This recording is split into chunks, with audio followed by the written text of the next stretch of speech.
وَتُكَلِّمُنَا أَيْدِيهِمْ وَتَشْهَدُ أَرْجُلُهُمْ بِمَا كَانُوا يَكْسِبُونَ۔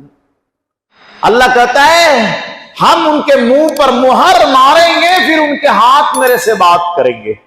اب زبان کی ضرورت نہیں ہے، بڑی زبان چل رہی تھی نا، یہاں بھی چلی، خوب چلی، جھوٹ بولے، وہاں بھی چل رہی ہے، جھوٹ بول رہی ہے زبان۔ اللہ کہتا ہے ہم مہر مار دیں گے، چل بند ہو، اب ٹائم پورا ہو گیا تیرا۔ تو اللہ منہ پہ زبان پہ مہر مار دے گا، اور پھر ہاتھ کو اللہ طاقت دے گا، تو بات کر۔ آج تک تو کسی کے ہاتھ نے بات نہیں کیا، کرتا ہے کیا آپ لوگ کا ہاتھ؟ آپ لوگ کا ہاتھ بات کرتا ہے؟ کبھی دیکھا؟ اچھا کسی مولانا کے ہاتھ کو بات کرتے ہوئے دیکھے؟ کسی بابا کے، ولی صاحب کے ہاتھ کو بات کرتے ہوئے دیکھا؟ نہیں کرتا۔ سسٹم ایسا بنایا نہیں اللہ نے۔ ہاتھ کسی اور کام کے لیے بنایا رکھا اللہ نے، پاؤں کسی اور کام کے لیے اللہ نے بنایا ہے۔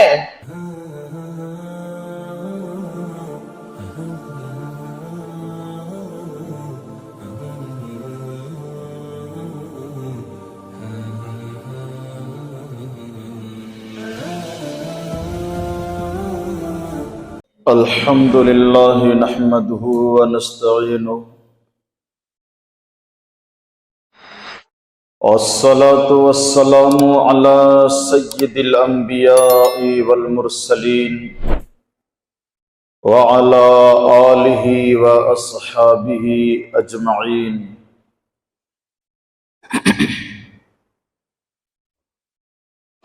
قابل احترام بزرگوں، ہم اور آپ اللہ کے کرم اور اس کے احسان سے شعبان المعظم کے مہینے میں داخل ہو چکے ہیں، اور آج آپ کے سامنے جس عنوان پر مختصر بات کرنی ہے وہ ہے شعبان المعظم اور شب برات۔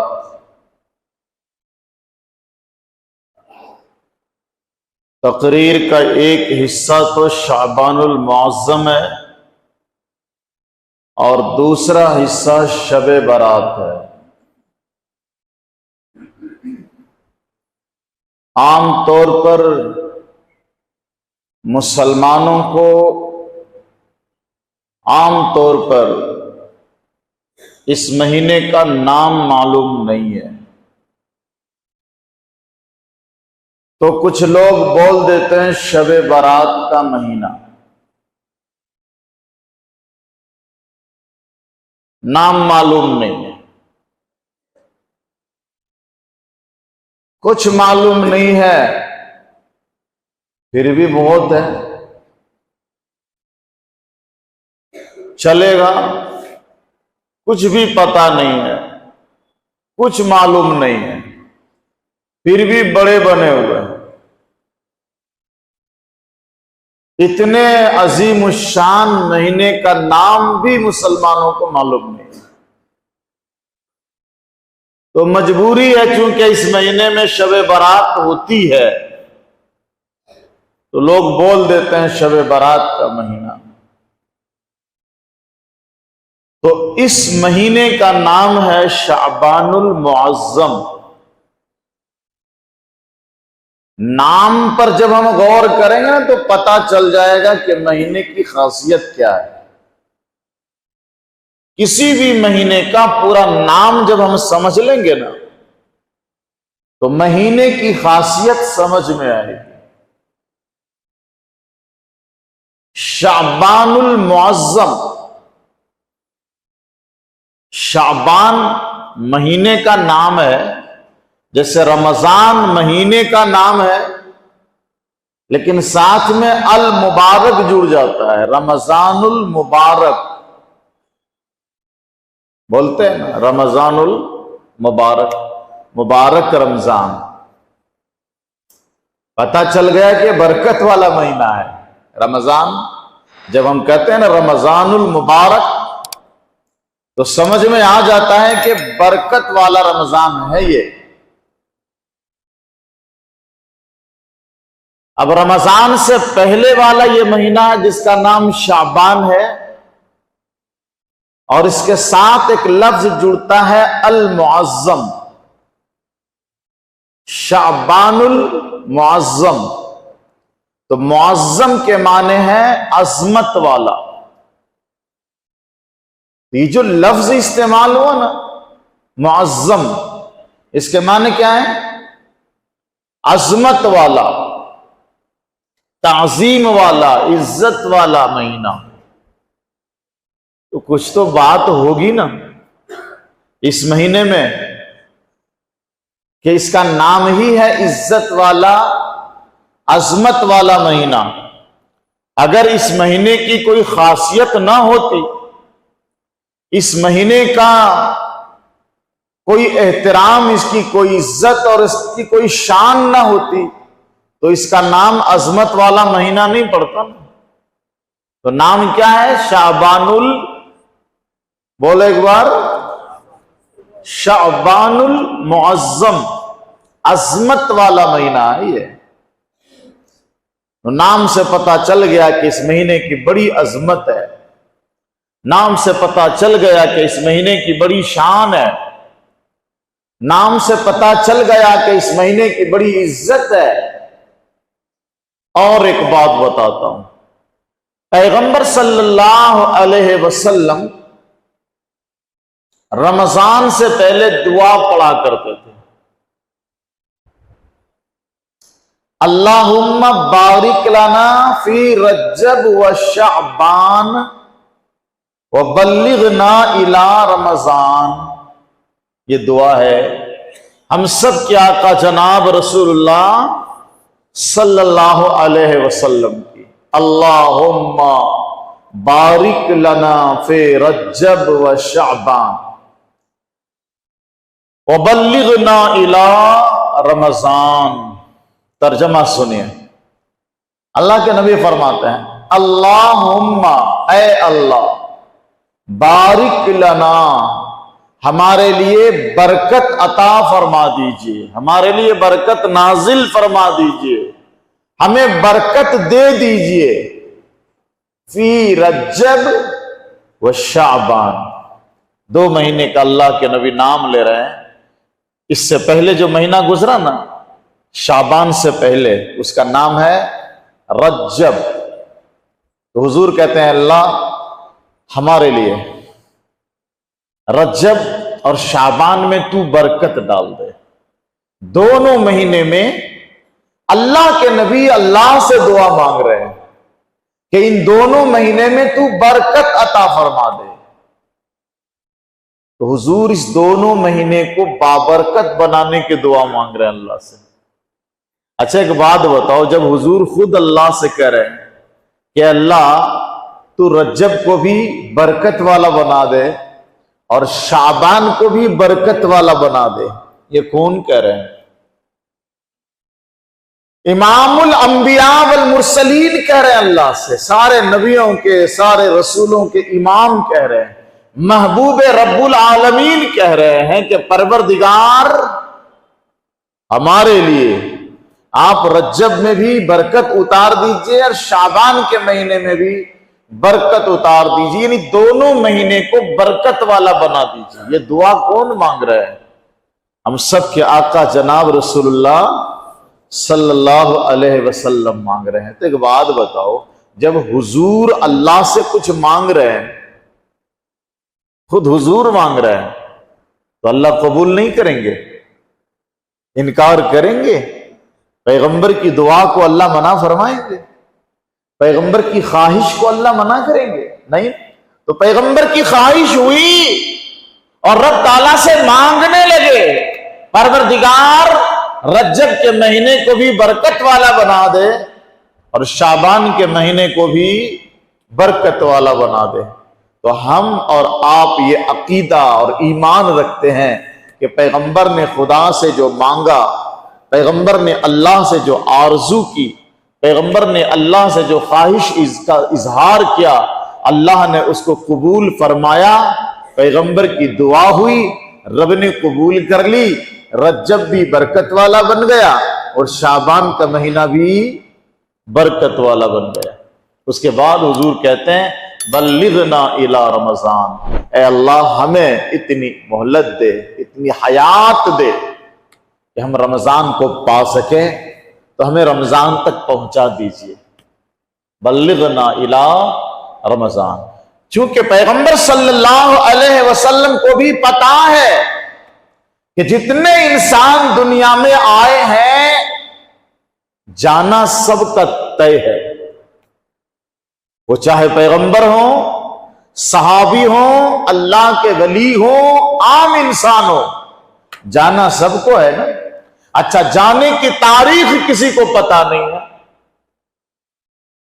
پیغمبر کو بھی اپنے جانے کی تاریخ کا علم نہیں ہے کہ مجھے کب جانا ہے اور اللہ کب ہمیں اس دنیا سے اٹھا لے، ان کو بھی پتا نہیں، کیونکہ موت کا پتا تو کسی کو نہیں ہے نا، کون کب مرے گا، کہاں مرے گا، کسے معلوم۔ تو پیغمبر فرما رہے اللہ سے کہ اللہ ہمیں اتنی حیات دے دیجئے کہ ہم رمضان کو پالیں، اسی لیے تو دعا کر رہے ہیں نا۔ تو اللہ نے دعا قبول فرمائی، رجب میں بھی اللہ نے برکت ڈال دی، شعبان کے مہینے میں بھی اللہ نے برکت ڈال دی۔ تو یہ برکت والا مہینہ ہوا کہ نہیں؟ حضور نے اس مہینے کے لیے دعا کی ہے کہ اللہ تو اس مہینے کو برکت والا بنا دو۔ یہ مہینہ برکت والا ہوا کہ نہیں ہوا؟ ہو گیا نا۔ اور نام کے ساتھ لفظ جڑ گئے المعظم، شعبان نام یاد کر لو اسی بہانے سے، شعبان المعظم، عزت والا، عظمت والا شعبان۔ اس مہینے میں حضور صلی اللہ علیہ وسلم اللہ کی عبادت میں اضافہ فرما دیتے تھے، خوب عبادت کرتے تھے۔ اور حضرت عائشہ رضی اللہ تعالیٰ عنہ فرماتی ہیں کہ میں نے حضور صلی اللہ علیہ وسلم کو رمضان کو چھوڑ کر کسی اور مہینے میں اتنا روزہ رکھتے ہوئے نہیں دیکھا جتنا حضور شعبان میں روزہ رکھتے تھے۔ کسی اور مہینے میں اتنا روزہ رکھتے ہوئے ہم نے نہیں دیکھا، حضرت عائشہ فرماتی ہیں۔ پورے مہینہ حضور صلی اللہ علیہ وسلم روزہ رکھتے تھے سوائے 2-3 دن کے۔ شعبان کی جو آخری 2-3 تاریخ ہوتی ہے نا، اس میں حضور روزہ نہیں رکھتے تھے، اور امت سے بھی فرمائے کہ رمضان سے 2-3 دن پہلے روزہ نہ رکھا کرو، منع فرمائے۔ پورے مہینہ حضور روزہ رکھتے تھے، اور یہ پورا مہینہ روزہ رکھنے کا ہے، رکھو۔ لیکن جب رمضان کا چاند ہونے والا ہوتا ہے تو حدیث میں منع فرما دیا گیا کہ 2-3 دن پہلے چھوڑ دو، روزہ مت رکھو۔ کیوں نہیں روزہ رکھنا ہے رمضان سے 2-3 دن پہلے؟ تیاری لے لو۔ تیاری لینے کے لیے پیغمبر نے فرمایا کہ چونکہ رمضان کا روزہ اب مسلسل 1 مہینہ رکھنا ہے، تراویح پڑھنی ہے، عبادت خوب کرنی ہے، یہ 2-3 دن ذرا ریسٹ لے لو۔ حضور کتنی شفقت فرماتے ہیں، کتنی حکمت ہے حضور کے پاس۔ امت کو فرمائے کہ رمضان سے 2-3 دن پہلے ریسٹ لو، روزہ مت رکھو۔ نماز چھوڑنے نہیں کہا، صرف روزہ نہیں رکھنا، ٹھیک ہے؟ تاکہ رمضان کا چاند ہوتے ہی مسلسل جو 1 مہینہ روزہ رکھنا ہے اس کے لیے تھوڑی تیاری کرو، اچھا کھا پی لو۔ رمضان شروع ہوتے ہی کنٹینیو 1 مہینہ روزہ رکھنا ہے۔ باقی 27 شعبان تک رکھو روزہ، پورا مہینہ روزہ رکھو۔ پورے شعبان کی یہ برکت ہے، یہ عظمت ہے۔ حضرت اسامہ بن زید رضی اللہ تعالیٰ عنہ ایک صحابی ہیں، انہوں نے حضور صلی اللہ علیہ وسلم سے سوال کیا کہ یا رسول اللہ، میں نے آپ کو شعبان میں جتنا آپ روزہ رکھتے ہیں رمضان چھوڑ کے، کسی اور مہینے میں ہم نے اتنا روزہ رکھتے آپ کو نہیں دیکھا، شعبان میں آپ بہت روزہ رکھتے ہیں۔ تو حضور صلی اللہ علیہ وسلم نے فرمایا ہاں، یہ ایک مہینہ ہے ایسا، شعبان، رجب اور رمضان کے بیچ کا مہینہ۔ عام طور پر لوگ اس مہینے میں غافل رہتے ہیں، اس مہینے میں غافل رہتے ہیں، حالانکہ یہی وہ مہینہ ہے جس مہینے میں انسانوں کے اعمال اللہ کی بارگاہ میں پیش ہوتے ہیں۔ تو میں پسند کرتا ہوں کہ میرا عمل جو اللہ کی بارگاہ میں پیش ہو، اس وقت میں روزے کی حالت میں رہوں۔ حضور صلی اللہ علیہ وسلم کے اعمال کو بھی دیکھنا ہے اور اعمال کی حکمت کو بھی دیکھنا ہے، اعمال کی گہرائی کو بھی دیکھنا ہے، مقصد کو بھی دیکھنا ہے۔ پیغمبر تو امام الانبیاء والمرسلین ہے، ہمارے آقا صلی اللہ علیہ وسلم محبوب رب العالمین ہے وہ، لیکن جب ان کا عمل اللہ کی بارگاہ میں پیش ہونا ہے، ایک سال کا عمل، دیکھو آپ نے یہ بھی سنا ہوگا کہ ہر جمعرات انسان کا عمل اللہ کی بارگاہ میں پیش ہوتا ہے، ہر جمعرات۔ اور پھر میں ابھی سنا رہا ہوں کہ حضور کی حدیث کہ حضور فرماتے ہیں کہ انسانوں کا عمل جو ہوتا ہے نا، وہ شعبان کے مہینے میں اللہ کے سامنے پیش ہوتا ہے۔ تو اس کا کیا مطلب ہے؟ جمعرات والی بھی حدیث ہے، اور اب میں سنا رہا ہوں کہ شعبان کے مہینے میں ہر انسان کا عمل اللہ کے سامنے پیش ہوتا ہے، پھر جمعرات میں نہیں ہوتا ہے کیا؟ تو علماء نے اس کی وضاحت کی ہے۔ جمعرات بھی انسانوں کا عمل اللہ کی بارگاہ میں پیش ہوتا ہے، ایک ہفتے کا، اور پھر ایک سال کا اکٹھا پیش ہوتا ہے، وہ شعبان میں ہوتا ہے۔ اور وہ تو آپ نے سن رکھا ہے نا، صبح کے فرشتے شام کو جاتے ہیں، شام والے فرشتے نیچے آ جاتے ہیں، نہیں، اور پھر صبح شام والے فرشتے چلے جاتے ہیں، صبح والے آ جاتے ہیں، اور وہاں اللہ پوچھتا ہے فرشتوں سے، کیا کر رہے تھے صاحب لوگ، میرے بندے لوگ کیا کر رہے تھے؟ تو جو جس کام میں مبتلا ہے بتا دیتے ہیں، سوئے پڑے تھے۔ جو جس کام میں لگا ہوا ہے فرشتے ادھر خبر کرتے ہیں۔ اچھا، یہ خبر کرنے کا بھی مطلب بتاتا ہوں میں آپ کو۔ فرشتے جا کر شام کو، صبح والا فرشتہ پورا دن رہتا ہے اور شام کو جا کے اللہ کے سامنے رپورٹ دیتا ہے۔ اللہ پوچھتا میرے بندے کیا کر رہے تھے؟ تو فرشتے بتاتے ہیں کہ یہ کر رہے تھے۔ تو کیا خدا کو پتا نہیں ہے جو فرشتوں سے پوچھ رہے ہیں؟ اللہ کو معلوم نہیں ہے جو فرشتوں سے پوچھنا پڑ رہا ہے؟ وہ نہیں دیکھ رہا ہے؟ میں دیکھ رہا ہے کہ نہیں دیکھ رہا ہے؟ آپ بولو، کیا عقیدہ ہے مسلمانوں کا؟ اللہ ہر لمحہ، ہر حال میں، ہر سیکنڈ میں، ہر جگہ، ہر ذرہ کو دیکھ رہا ہے۔ کون کیا کر رہا ہے، کدھر جا رہا ہے، کیا بات کر رہا ہے، کیا کام کر رہا ہے، کیا سوچ رہا ہے، اس کے دل میں کیا چل رہا ہے، دماغ میں کیا چل رہا ہے۔ انہ علیم بذات الصدور، سینے میں کیا بات دفن ہے وہ بھی پروردگار جانتا ہے۔ تو پھر فرشتوں سے کیوں پوچھتا ہے؟ شام والا فرشتہ صبح کو گیا، اللہ پوچھتا میرے بندے کیا کر رہے تھے؟ تو پتا تو سب کچھ ہے نا خدا کو، فرشتوں سے پھر کیوں پوچھتے ہیں؟ اچھا، پھر جمعرات کو جو فرشتے لے کے جا رہے ہیں پورا ڈاکومنٹ اٹھا کر کے، پورا پیپر لے کے جا رہے ہیں جمعرات کو اللہ کے سامنے پیش کرنے، ہر بندے کا عمل وہاں پیش ہوتا ہے جمعرات کو، تو کیا پروردگار کو پتا نہیں جو فرشتے پوری رپورٹ پہنچا رہے نا؟ اچھا، ایک سال کے عمل کا ریکارڈ شعبان کے مہینے میں فرشتے اللہ کے سامنے پیش کر رہے ہیں، فلاں بندے نے پورے سال میں فلاں اتنے کام کیے، فلاں بندے نے پورے سال میں فلاں اتنی نیکیاں کی۔ یہ رپورٹ فرشتہ دے رہا جا کے شعبان کے مہینے میں۔ کیا خدا کو پتا نہیں ہے؟ اللہ تو علیم ہے، اور علیم بذات الصدور ہے. ہر سال، ہر مہینہ، ہر دن، ہر ہفتہ، ہر منٹ، ہر سیکنڈ کی خبر اللہ کو ہے. پھر ایک سال کی رپورٹ جو فرشتے پیش کر رہے ہیں، کیوں؟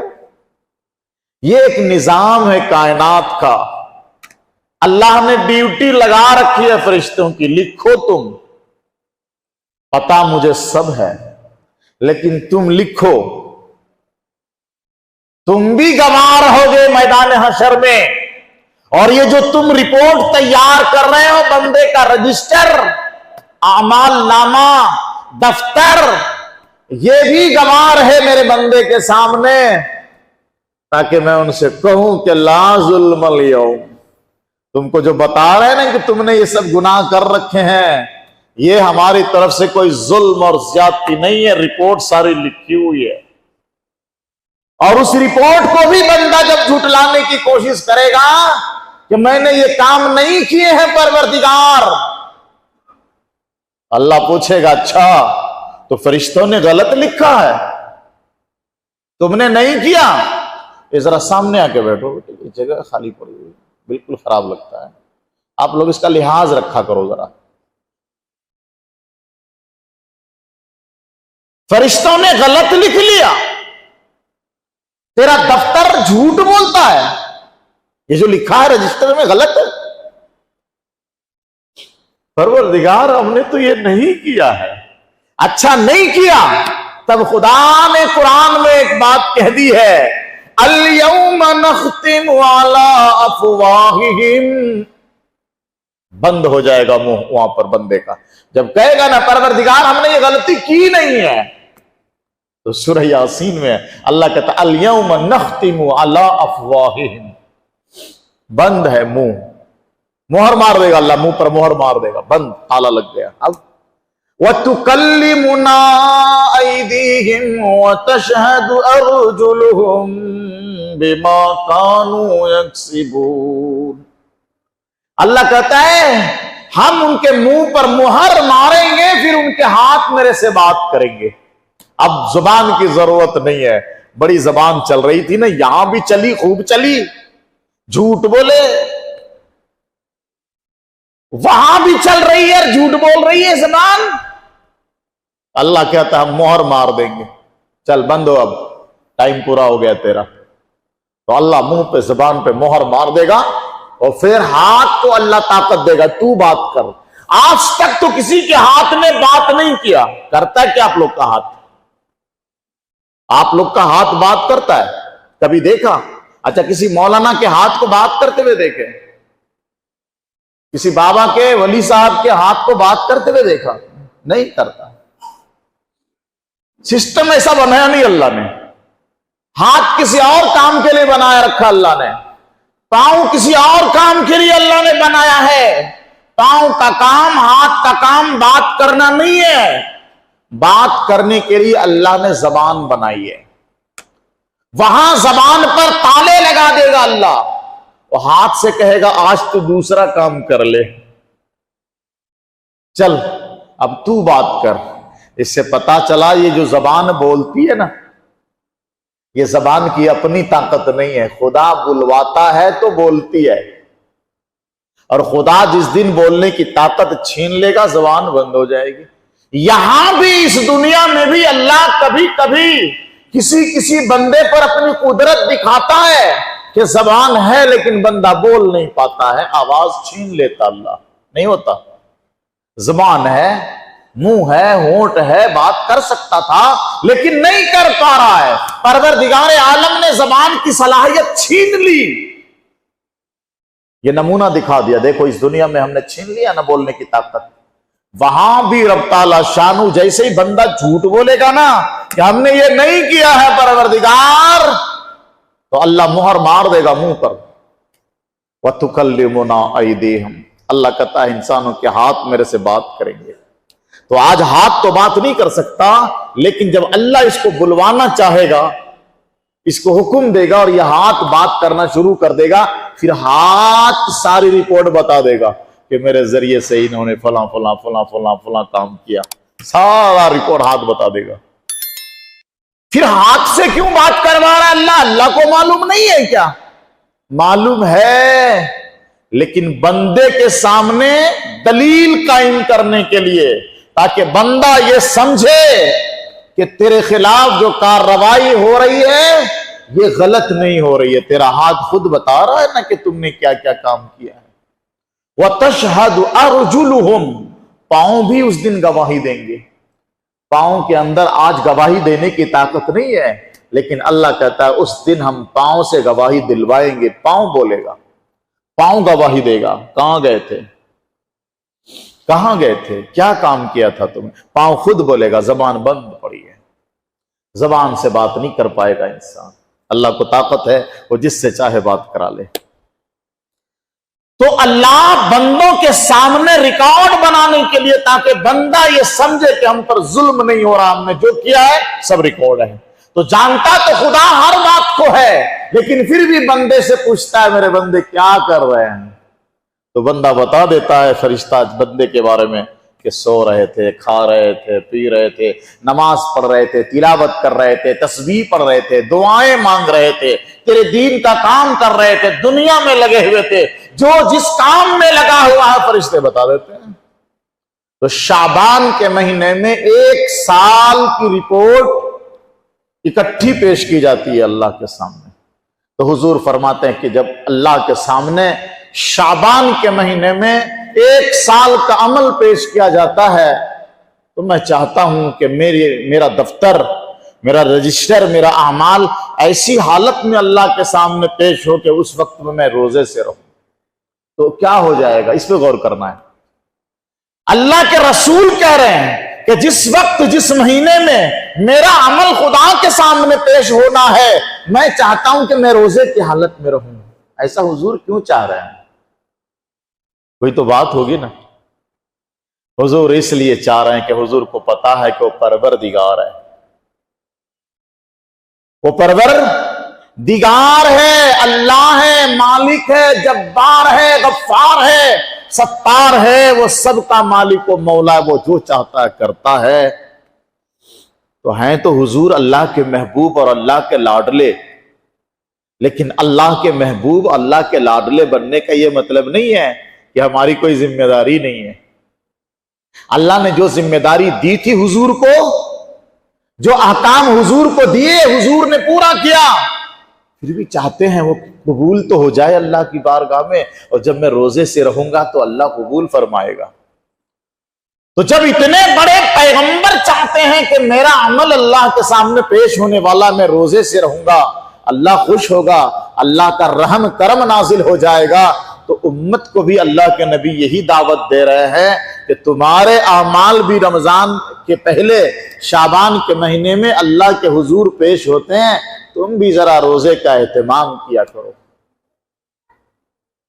تو پورے مہینے کا روزہ رکھنا نبی کریم صلی اللہ علیہ وسلم سے ثابت ہے، البتہ رمضان سے 2-3 دن پہلے حضور نے روزہ رکھنے سے منع فرمایا۔ یہاں تک تو شعبان سے متعلق، شعبان کے مہینے سے متعلق باتیں تھیں جو آپ کے سامنے پیش ہو گئیں۔ اس میں جو دوسرا حصہ ہے وہ یہ ہے کہ اس مہینے میں ایک رات ہے جس کو کہتے ہیں شعبان کی 15ویں رات، شعبان کی، اسی کو ہم لوگ بول دیتے ہیں شب برات، برات کی رات۔ وہ بارات کی رات نہیں، بارات الگ ہے۔ جو ہم لوگ گاڑیاں بھر بھر کے جاتے ہیں شادی میں، وہ ہے بارات، بارات۔ اب یہ بارات اتنی بڑی ہوتی ہے نا، 12 آدمی سے کم کا سوال نہیں ہوتا ہے، 1200 تک ہو جاتے ہیں بارات۔ لڑکی والے کا ستیہ ناش ہو جاتا ہے، اتنے لوگ بارات جاتے ہیں، اور شان بھی سمجھتے ہیں اپنی۔ جب شادی طے ہوتی ہے نا، تلک جہیز سب طے ہو جاتا ہے، تو تلک لینے کے ٹائم، جہیز لینے کے ٹائم ہی لڑکی والا ٹارگٹ بنا لیتا ہے کہ اتنے پیسے جو ہم لے رہے ہیں، اس میں اتنے پیسے کا تو ہم ان کی لڑکی کو زیور دے دیں گے، اتنے پیسے کا ڈی جے منگوا لیں گے، اتنے پیسے کا ٹینٹ آ جائے گا یا شادی ہال بک کر لیں گے اور اتنے پیسے کی ہم ضیافت کر لیں گے اور پھر جو پیسے بچ رہے ہیں اس میں ہم رشتہ داروں کے گھر والوں کے کپڑے خرید لیں گے. ان کا ایک ٹارگٹ رہتا ہے, ان کا ایک آئیڈیا رہتا ہے, اسی کے حساب سے وہ گڈی گن لیتا ہے. ٹھیک ہے. اب جو لڑکی والا ہے بیچارہ, وہ گن گن کے کما کے پھر قرضے لے کر کے پھر انٹرسٹ پہ پیسے لے کر کے, چونکہ لڑکا والے کو تلک بھی دینا ہے, جہیز بھی دینا ہے, اور ہمارے جو کچھ رشتہ دار آئیں گے ان کے کپڑے بھی بنانے ہیں, اور لڑکا جب دولہا بن کے آئے گا کار پہ بیٹھ کے, گھوڑے پہ, ہاتھی پہ بیٹھ کے اور ڈی جے لے کے جب آئے گا تو ان کو کھانا بھی کھلانا ہے.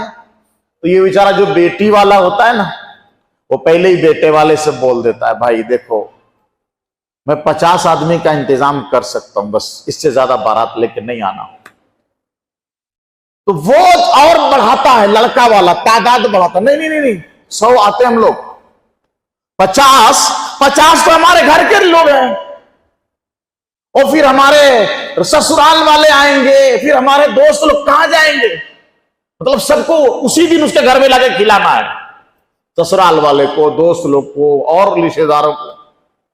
تو 100 کا ٹارگٹ وہ دیتا ہے, انہیں مانگا 50, اس نے زبردستی لکھوایا 100 آئیں گے ہمارے لوگ. اب بتاؤ یہ ڈبل جرم ہو گیا کہ نہیں؟ چلو بیچارہ نے یہ بھی مان لیا کہ ٹھیک ہے تم 100 لے, لیکن 100 سے نہیں آگے بڑھنا, 100 لانا, بس میں کر لوں گا کیسا تو بھی انتظام. 100 میں بات طے ہو گئی, حالانکہ 50 کا انتظام تھا, 50 کی ان کی طاقت تھی, زبردستی 100 کرا لیا لڑکے والے نے. بیٹی والا مان گیا, چلو ٹھیک ہے کیسا تو بھی آگے پیچھے کر لیں گے. جب بارات آئی تو 100 تو صرف عورتیں ہیں, لیڈیز صرف 100 ہیں, اور مرد 200 ہیں, 400 500. اب اتنا کھانا بنایا تھا پہلی کھیپ میں ختم. لڑکی والا بیچارہ پریشان. یہ ظلم کرتے ہیں ہم اس آدمی پر جس کو ہم نے سمدھی بنایا ہے, اس آدمی پر جس کو ہم نے اپنا رشتہ دار بنایا ہے, اس آدمی پر جس کی بیٹی ہم نے لیا ہے اور رشتے کے ہم اس کے حصے دار بن گئے ہیں, اس پر ہم یہ ظلم کر رہے ہیں اس دن اپنی شان دکھانے کے لیے. یہ بارات ہے, لیکن جو شب برات ہے نا, بارات والی رات نہیں ہے, برات ہے وہ معافی والی رات. اس کے معنی آتے ہیں معافی والی رات ہے وہ شب برات. یہ 15ویں شعبان کی رات ہے, 14 تاریخ پڑے گی, 15ویں کی رات پڑے گی. بعض لوگوں کا کہنا ہے, اور اب زور پکڑ رہی ہے وہ بات, کہ اس رات کی کوئی حقیقت نہیں ہے, بدعت ہے شب برات. اب یہ جو شور ہنگامہ بڑھ رہا ہے نا, شب برات کی کوئی حقیقت نہیں ہے, یہ خود بدعت ہے, یہ سوچ بدعت ہے. جتنی جس کی حیثیت ہے وہ رہنے دو. شب برات کی حقیقت کیا ہے؟ کم سے کم 10 حدیثیں ہیں شب برات کے بارے میں, جس میں 9 حدیث کے بارے میں علماء نے فرمایا کہ ضعیف ہے, 1 حدیث تو بالکل صحیح ہے. اچھا 9 حدیث جو ضعیف ہے, محدثین نے اس میں بھی اصول رکھا ہے کہ اگر کوئی ایک حدیث ضعیف ہے اور وہی بات دوسری ضعیف حدیث میں بھی مل رہی ہے تو دونوں ضعیف مل کے مضبوط ہو جاتے کہ نہیں؟ بھائی ایک بات بتا, ایک آدمی اکیلے ہی بہت پہلوان ہے, لیکن ایک آدمی کمزور سا ہے, اس کے ساتھ دوسرا ایک اور کمزور مل گیا, اب مضبوط ہوا کہ نہیں ہوا؟ نہیں ہوا. اچھا 3 ہو جائیں, 3 کمزور لوگ مل کے مضبوط نہیں ہوں گے, اور 4-5 کمزور لوگ مل جائیں تو بھاری نہیں پڑ جائیں گے مضبوط پر. حدیث کی بات بھی ایسے ہی ہے میاں, ایک حدیث اگر ضعیف ہے اور وہی بات دوسری تیسری چوتھی ضعیف حدیث میں بھی ہے تو محدثین فرماتے ہیں کہ اب تائید ہو گئی ہے, اس لیے اس حدیث کو اب قبول کیا جائے گا. 10 حدیثیں شب برات کے بارے میں, لیکن کیا ہے ان حدیثوں میں؟ ان حدیثوں میں صرف یہی ہے، جیسا کہ میں نے کہا خلاصے کے طور پر، یہ بارات کی رات نہیں ہے، برات کی رات ہے یہ، یعنی اللہ سے مناجات کی رات ہے۔ سنو غور سے سنو، بارات کی رات نہیں ہے، برات کی رات ہے۔ برات کے معنی اللہ سے مناجات کی رات۔ مناجات کا مطلب سمجھتے ہیں؟ اللہ سے چپ کے بات کرنے کی رات ہے یہ، اس کو کہتے ہیں مناجات، اردو میں کہتے ہیں سرگوشی، تنہائی میں اللہ سے بات کرنا۔ اس رات کے بارے میں حضور نے فرمایا کہ اس رات میں اللہ خاص طور پر اپنے بندے کی طرف متوجہ ہوتا ہے اور اپنے تمام بندوں کو معاف کر دیتا، الا لمشرک او مشاہد۔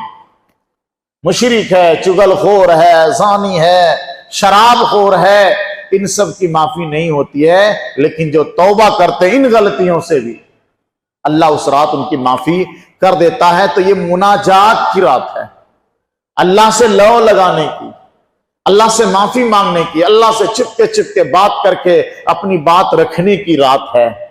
ہم لوگوں نے اس کو بارات کی رات بنا دیا، جشن کی رات بنا دیا، خوشی کی رات بنا دیا، تہوار بنا دیا اس کو۔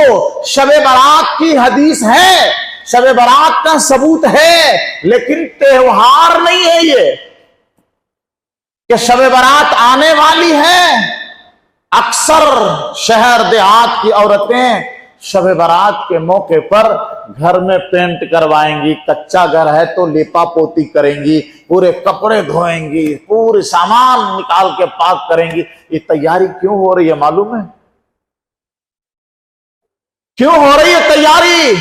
عبادت کے لیے نہیں ہو رہی ہے صاحب، میں کھل کے بات کرتا ہوں۔ یہ تیاری ایک غلط سوچ کے لیے ہو رہی ہے۔ دیہاتوں میں جاؤ، کچے مکانات کو عورتیں لیپ رہی ہیں، پورے کپڑے دھو رہے ہیں، بستر دھو رہی ہیں، گھروں کو صاف کے۔ کیوں معلوم ہے؟ ایک سوچ ہے، ایک نظریہ ہے، ایک تھنکنگ ہے۔ وہ کیا؟ شب برات ہے نا، شب برات سے پہلے جو آدمی مرا ہے اس گھر میں، کانسیپٹ لوگوں کا یہ ہے کہ جب تک شب برات نہ آ جائے یہ مرنے والے کی روح بھٹکتی رہتی ہے، اور جتنے رشتہ دار مرے ہیں وہ لوگ بھی اس کو اپنے میں شامل نہیں ہونے دیتے ہیں۔ کب تک؟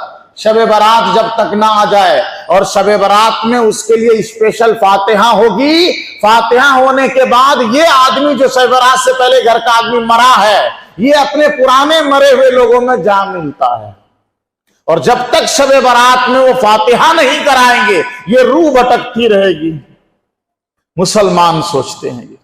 اچھا، اس مسئلے میں کوئی گھر والا مفتی صاحب سے نہیں پوچھے گا مسئلہ کہ کیا یہ سچ ہے، نہیں پوچھے گا، بوڑھی ماں سے پوچھے گا۔ اب بوڑھی ماں جو بول رہے ہیں وہی سچ ہے کہ بھٹک رہی ہے روح، شب برات میں اس کے نام کی فاتحہ ہوگی تب یہ اپنے مردوں سے ملیں گے۔ انتہائی غلط قسم کا نظریہ ہے۔ ایک ریزن تو یہ ہے گھر کی لیپا پوتی کا، دوسرا ریزن ہے کہ یہ کسی عبادت کے لیے صاف صفائی نہیں ہو رہی ہے، بلکہ یہ سوچ کے کر رہی ہیں عورتیں کہ اس رات میں اب تک جتنے ہمارے مردے مرے ہیں نا سب تشریف لانے والے ہیں۔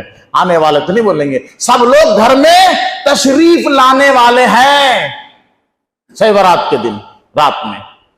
تو اسی حساب سے حلوہ، پراٹھا اور جو مردے کو جو پسند تھا اس کے پسند کے مطابق آئٹم بنتے ہیں۔ پھر سبوں کے نام سے، چونکہ ذہن میں ہے کہ سب لوگ آ چکے ہیں گھر میں، ہمارے روحیں آ گئی ہیں، تو اب اس کے نام کی فاتحہ ہوگی۔ یہ اصل شب برات ہے۔ پھر بچے تھوڑے پٹاخے پھوڑ لیں گے تاکہ وہ مردے خوشی خوشی جائیں۔ گھروں میں مہمان آتے ہیں نا، شادیاں ہوتی تو پٹاخے بجتے ہیں نا۔ آپ دیکھو غیر مسلموں کی شادیوں میں پٹاخے بجتے ہیں، ان کی ہولی میں پٹاخے بجتے ہیں، تو مسلمان کیوں پیچھے رہیں گے؟ ہمارے یہاں اب تک کے مرے ہوئے سارے مرحومین آ رہے ہیں، ان کو ایسے ہی بھیج دیں گے خاموشی کے ساتھ، تو بچوں کو پٹاخے خرید کے دیتے ہیں۔ تو شب برات بنا پٹاخے کے نہیں، شب برات بنا حلوہ کے نہیں، اور اتنا ہی ہے شب برات کی حقیقت، حلوہ کھاؤ، پٹاخہ پھوڑو اور رات بھر ڈانس کرو، گھومو پھرو، بس صبح سو جاؤ۔ یہ ہے شب برات جو ہم نے بنا لیا۔ جب سارے مردے ہمارے گھر ہی آ رہے ہیں تو حدیث میں ہے کہ حضور صلی اللہ علیہ وسلم شب برات میں اٹھ کے قبرستان گئے تھے۔ کہاں گئے تھے؟ تو حضور کو پتا نہیں تھا کہ جتنے قبرستان میں مسلمان دفن ہیں وہ تو ہمارے یہاں آنے والے ہیں، تو ہم کیوں قبرستان جائیں؟ وہاں تو کون بھی نہیں ملے گا، وہاں ساری قبریں خالی پڑی رہیں گے، تو حضور قبرستان کیوں گئے؟ اچھا پھر آپ لوگ بھی اس سنت کو زندہ کرنے قبرستان جاتے کہ نہیں جاتے؟ کہیں کو جاتے ہیں؟ سارے مردے تو آپ کے گھر میں ہیں اور آپ قبرستان جا رہے ہیں وہاں قرآن پڑھنے، دعا کرنے، تو یا تو یہ سوچ غلط ہے یا پھر وہ سوچ غلط ہے۔ نہیں، سچ بات یہی ہے دوست، یہاں نہ مردے آتے ہیں نہ ہمارے مرے ہوئے کی روح بھٹکتی ہے، یہ سب خرافات ہیں۔ صرف اتنی بات ہے کہ اس رات میں اللہ کی عبادت کرنی ہے، اللہ سے مناجات کرنی ہے، وہ مسجد میں کر لو، گھر میں کر لو، تنہائی میں کر لو، نفلیں پڑھو، دعائیں مانگو اللہ سے، اور 15ویں شعبان کو روزہ رکھ لو، وہ بھی سنت نہیں ہے۔ کسی ضعیف حدیث میں حضور نے تذکرہ، حضور کی کسی حدیث میں ذکر ہے 15ویں شعبان کا روزہ، صرف ایک روزہ، یا پورے مہینے کا روزہ رکھو تو ساتھ میں وہ بھی آ جائے گا، 15 کو بھی رکھ لو۔ اللہ تعالی ہم سب کو صحیح سمجھ عطا فرمائے اور دین پر صحیح طریقے سے چلنے کی توفیق عطا فرمائے۔